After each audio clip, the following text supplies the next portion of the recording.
Let's look at the action in the markets this morning. Things started off pretty bad and have basically retraced to an unchanged territory. There you see the Dow, the Nasdaq's up a little bit, and there's the S&P. Basically, market's unchanged after the big spike down there, at least in the S&P at around 11 a.m. All right, Max Murphy's here to join us. He's going to talk to us about the most leveraged or most margin CEOs in America. Max, thanks so much. Thanks for having me, You did Dennis. some really hard work.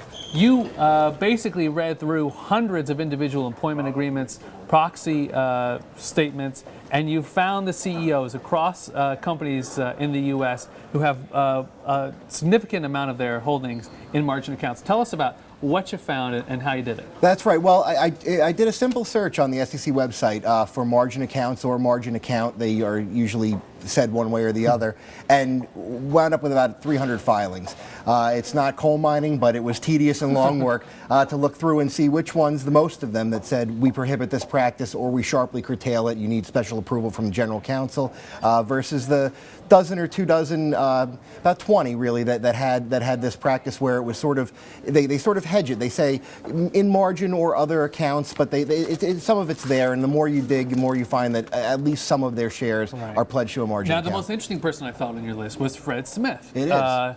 A big player at FedEx. Tell us what you found about Fred. Well, nearly a quarter of his holdings, which is about a little under 2% of the company, are in an account that has what they call has margin capability, meaning that at any time, from $1 to $470 million, which is what that stock is worth, could be pledged under margin. As it turns out, the company spokesman said it's only a portion, but declined to be more specific. So we don't know. All that we know is the company says it's okay because in no event could he be required to meet a margin call that other assets that he has couldn't be pledged to meet. And you believe that because the man's a multi-billionaire. Sure. But it really raises the disclosure issue.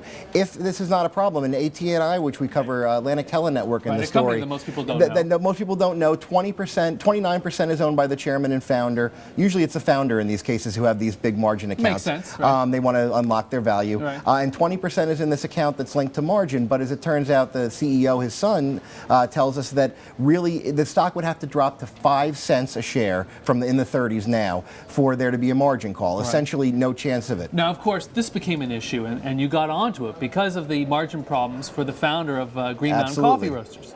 Now, he ran into a very big problem. Just tell people what happened. Well, the idea is with a margin loan, you can borrow more than dollar for dollar. You put up collateral, and the bank is willing to extend you sometimes 2 to 1, sometimes more in buying capability to invest further. And the problem comes in when you are margining more than your stock is worth. It leaves less wiggle room. So Green Mountain puts out a earnings release a couple weeks ago, that was a little disappointing, and more disappointing was the guidance. The stock plummets immediately. Mr. Stiller. There's the chart right there. It's so down we say, when the stock plummets like that, the bank all of a sudden he is no longer meeting the margin requirement of the collateral he needs to pledge. So they ask him for more. He has none. He has to liquidate his Krispy Kreme holdings. He has to liquidate most of the company that he founded and spent half a lifetime building. Right. Now, having spent so much time with these filings, Max, do you think that a greater level of disclosure should be required by the SEC? Well, and it might be. They're working on, under Dodd-Frank, the SEC is supposed to put out more guidance on what companies are supposed to do to disclose. They call it hedging practices, all the pledging, the way the companies hedge their own shares and why the executives hedge their shares. And this should cover things like margin. But